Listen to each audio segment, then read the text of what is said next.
Who was Napoleon?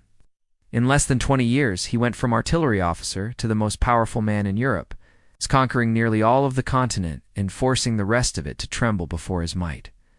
But how did he get that way? Well, it helps to start at the beginning. Welcome to my channel. Today we're going to look at the early childhood struggles of Napoleon Bonaparte. Napoleon was born in Corsica shortly after France had annexed the island. But despite being French, Napoleon always felt a little Corsican, and the people of Corsica didn't quite consider him one of them. You see, Napoleon's family were nobles who had fallen on hard times. His grandfather had been a wealthy landowner, and his father was a small landowner himself. But his family had recently moved to a much smaller place in a different part of the island. So Napoleon never really felt at home in Corsica.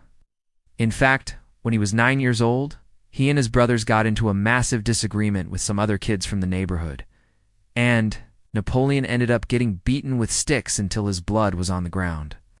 This was the last straw for Napoleon's mom, who decided that her boys needed a change of scenery. She sent them off to mainland France to live with relatives, while she stayed behind to take care of her sick father. Unfortunately, though, Napoleon's family wasn't particularly well off. So his mom made him find a scholarship to a military school in order to attend. He got the scholarship, but as soon as he arrived at the school, he was put into a dormitory with other Corsican students and relentlessly bullied for being an islander.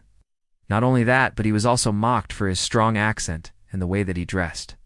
To make matters worse, Napoleon's mother had hoped that his time at this prestigious military school would set him up for a brilliant career in the French military. But because he was a scholarship student, he was assigned menial tasks and generally treated like a second-class citizen.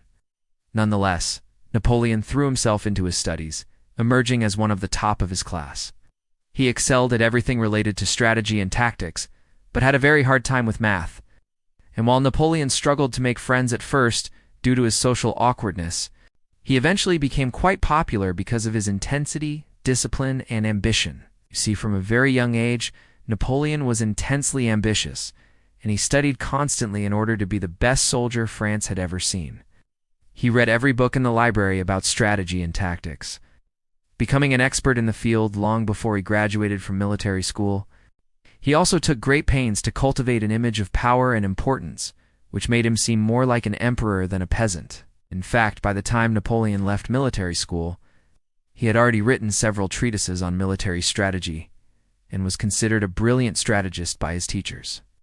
All of this was great preparation for the future emperor of France, except for one thing. Napoleon had a bit of a Napoleonic complex. Next time on